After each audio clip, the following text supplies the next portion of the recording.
Yo, Steve here. Welcome back to the channel. So, it's time for last minute news and rumors over AEW New Japan Forbidden Door. By the way, we're going to be watching over at twitch.tv/Steven Larson for the buy-in, and then we're going to watch the entire show, and they're going to recap it. So go check that out. I'll give you my Wrestle Juice review of that most likely tomorrow.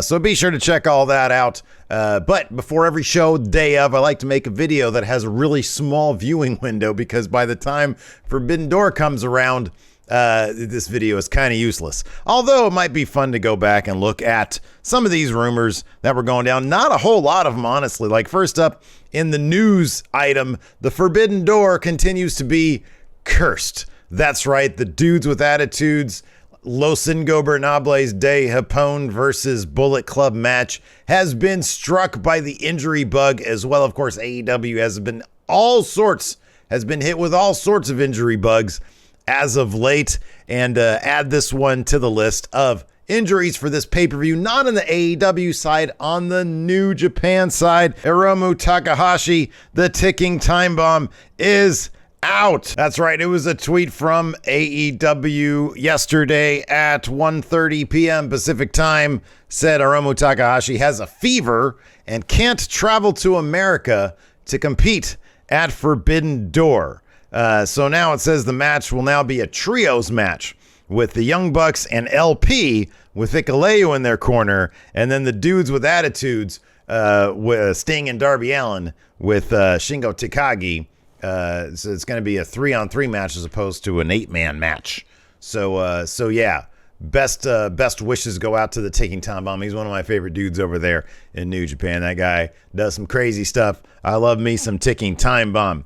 Moving on. The big question of who is going to be Zack Sabre Jr.'s opponent, who is going to be the newest member of the Blackpool Combat Club, might have been discovered. That's right. My original pick of Timothy Thatcher seems to not be the case. As many of you noted, he is doing work with Pro Wrestling Noah, and I believe they've got sort of conflicting stuff. So I don't think it's going to be him. And I just have got sort of the feeling over the past couple days, it's been built up a little bit more. It seems clear that it's going to be Claudio. It's going to be Cesaro, right? According to Fightful Select, they don't actually have confirmation that it's him. However, after a protracted period of time where he was just sort of waiting for offers to come in, Fightful Select did confirm that he has been back in the ring training at the Flatbacks training facility. I think that's the one that Tyler Breeze and Sean Spears owns. Am I right about that or not? So yeah, that's happening. And that's just sort of a recent development. In addition to that, it just sort of makes sense. Like, he was the guy who had that last feud with William Regal. Blackpool is in Europe. He's European. He's sort of a big name. And if you think about it, what do companies have to do when they're hit by injury bugs? We don't know how long Danielson's going to be out. We don't know how long CM Punk's going to be out. We don't know how much longer Kenny Omega's going to be out. And so this makes all the sense in the world. Claudio's waiting for a bigger deal. He probably was able to procure that bigger deal with AEW. So that's what you got to do. Unknown about Danielson, unknown about Punk. You got to bring in a bigger name. Thatcher's not that guy. Gargano might be, but he doesn't necessarily. He fits the mold of like, oh, who could be best technical wrestler in the world? But he doesn't really fit the mold with the Blackpool Combat Club. I know he's got plenty of history with Regal. I get that. And he could totally fit. I don't see him necessarily as a blood and guts guy. Not that I necessarily see Cesaro in that light either, but he totally fits in every single other way in Blackpool Combat Club. So Claudio really does make the most sense, especially with those bigger names out. You got to bring somebody in who's got a bit more name brand appeal than perhaps a Thatcher or a Gargano. I know some people had said Jonathan Gresham out there, but here's the thing. He was just on Rampage doing Ring of Honor stuff. It'd be kind of weird if like he was doing that and then on top of that he was the big surprise. He's not big enough of a name for I think what they're going for. I feel like they kind of undersold it in the first place, which led me down the Thatcher route. But yeah, they're making like a much bigger deal about it now. So yeah, I feel like it's probably going to be Claudio Castagnoli. Will he go by Claudio? Will he go by Cesaro? There were some rumors out there that WWE hadn't actually trademarked Cesaro towards the end of his run there. And I saw something on Twitter, again, rumors, that he had actually trademarked CSRO. So they're going to call him Cesaro? I don't know. Anyways, that's it for the news and rumors. Not a whole lot, to be honest with you. Let's go over the final betting odds. These are always fun just because, I don't know, it's fun to probably look back and see what was right and what was wrong. I don't even know where they get this info. Remember back in the day, there was a period of time when it seemed like WWE, they had like there was somebody there who was like putting out the correct results. It was like down to the lowest of matches and everything was getting right, and they somehow found out and they put an end to that. Anyways, let's dive into these betting odds right now for all the marbles here. Interim AEW World Championship match. Hiroshi Tanahashi is the underdog, of course. Jon Moxley, kind of a heavy favorite here, 700 to 400, minus 700 to plus 400. Again, I really have not got a crystal clear on how to parse these numbers, how to say them to you. Anyways, IWGP World Heavyweight Champion, fatal four-way match. Of course, Jay White, Hangman Page, Kazuchika Okada, and Adam Cole Bebe. Right now, Jay White is the favorite to win this at a minus 250. Kazuchika Okada, not terribly far behind with a plus 225. Hangman Page and Cole, the two AEW guys, long odds against these guys. Getting in here, Hangman with a plus 700, Adam Cole with a plus 850. Let's talk about the AEW All-Atlantic Championship, the Miro title. But will he be the first champion to hold the All-Atlantic title? Right now, he is the favorite at a minus 190. It's a thin favorite because there's a bunch of... Okay, so there's one person in this match. It's Clark Connors, who has virtually no odds of getting this thing according to the betting odds. He's at a plus 1,500. Everybody else is in relatively familiar territory. Miro's at a negative 190, but Pac and Malachi Black are both sort of, not that far behind with plus 275. Let's talk about Jericho Appreciation Society. Chris Jericho, Sammy Guevara, and I guess for the night, honorary member Minoru Suzuki, the Murder Grandpa. They are currently the favorites. Slight favorites at a minus 400 versus Eddie Kingston, Wheeler Yuta, and of course the guy who's going to take the pin, Shota Umino, I think is how you pronounce his name, at a plus 250. So yeah, it looks like Jericho and Sammy and Suzuki are all going to win this, and then they'll go on to lose at Blood and Guts. That makes a lot of sense right there. IWGP US Heavyweight Championship match. Will Ospreay is the heavy favorite. I believe he is the heaviest favorite of all the matches, including Clark Connors winning that All-Atlantic Championship. Will Ospreay is a minus 2,000 favorite to go over Orange Cassidy, who has a plus 700. After that, we've got AEW. So that I think that means for you to get any money on Ospreay, for you to get like $1, you have to bet $2,000 on Ospreay to get $1 back, if I'm reading that correctly. If Orange Cassidy wins, I think if you put down $1, you get $700. Is that right? I don't know how this works. I should not be talking about this right now. Let's talk about Ring of Honor World and IWGP Tag Team Championships. Winner take all match. Three-way dance. FTR. No, it's not a dance.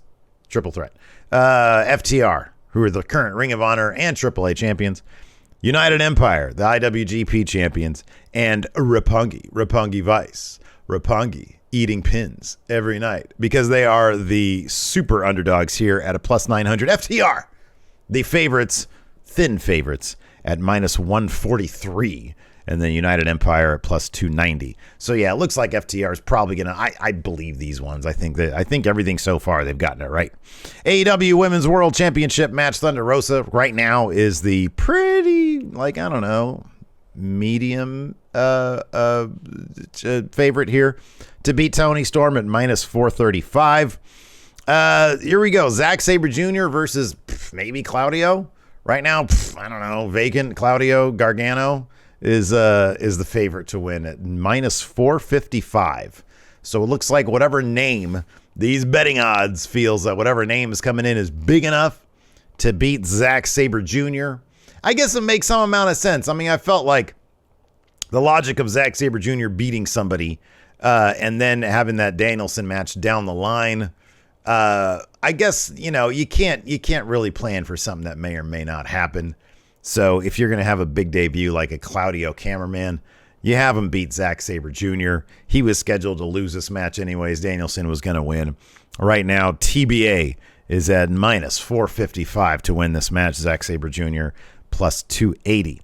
6-man tag action. The Young Bucks and El Phantasmo, LP, the Bullet Club reunited for one night, are the slight favorites to beat the dudes with attitudes, Darby Allin, Sting, and Shingo Takagi. I feel like out of all these people, Ikaleo is going to take the pin, and then the next most likely person to take the pin is El Phantasmo. This is not my pick. I think that Dudes with Attitudes is going to win this. That being said, the Young Bucks is on this team, and I think they're obviously the AEW tag champions. Maybe they do pick it up. On the other hand, maybe they're like, fuck this match. We're not Bullet Club. We never wanted to be Bullet Club, and then they just leave. I could see that possibly being the case too, because even when Forbidden Door was like first announced, they were throwing some shade at New Japan. I think there's still a little bit of bitterness about how they left the company. Regardless, they're in this match, and they're right now they are the favorites to win. I don't know about that. I'm gonna have low confidence points in predictions today, though. And then we got the buy-in match: Max Caster and the Ass Boys, Billy Gunn, Austin Gunn, Colton Gunn, versus the LA Dojo of Yamura, Coughlin, Kevin Knight, and the DKC. Max Caster and the Gun Club are actually not the favorites here. The LA Dojo are the favorites at a minus 162. What are they smoking over there? Wow, that's interesting. What's up with that? I know Max Caster and the Gun, you can't even call them jobbers. They've been beating everybody lately. What the heck? There is one more match that is not on here. They did not list this match, and of course it is a Strictly Business. Is that what they're called? The Swervely, I don't fucking know what they're called. Swerve Strickland and Keith Lee. You know what they're called? About to not be a team anymore because they cannot get on the same page. They're going to be taking on Suzuki-gun. I think it's Kanemaru and Desperado, I think. Anyways, I don't know I'm pretty sure Keith Lee and Swerve Strickland are going to win this simply because they're like the 5th ranked tag team in AEW right now. And I feel like their whole thing is, hey, we got to get on the same page. And I feel like they're going to continue to be like, hey, we need to get on the same page. I think they're going to beat Suzuki-gun, but it's not going to be an easy win for them. So I don't know. We'll see what happens here. Maybe Swerve will, I don't know, cheat or something. Or maybe they'll, something like that. I don't know. I feel like they're going to win this match, though. No betting odds on that one. That's just my own personal opinion here, man. And then there's another match as well. Oh, yeah, it was, Goto and Yoshihashi, I think, against QT Marshall and Aaron Solo. This might be a more lopsided, if this was in the betting odds, this might be a more lopsided over-under or whatever it's called, betting odds, than the Will Ospreay one. Because there's no chance in hell. Like, this is essentially their LA Dojo. QT Marshall and Aaron Solo totally going to lose this match. And Goto and Yoshihashi not gonna lose this one. So anyways, that's it for the last minute news and rumors. Hopefully there was something in here that was interesting to you. Go check out this video here where I give you my full rundown, my full predictions on the Forbidden Door. Be sure to watch with us over at twitch.tv/Stephen Larson. But in the meantime, I'll just meet you over at that video.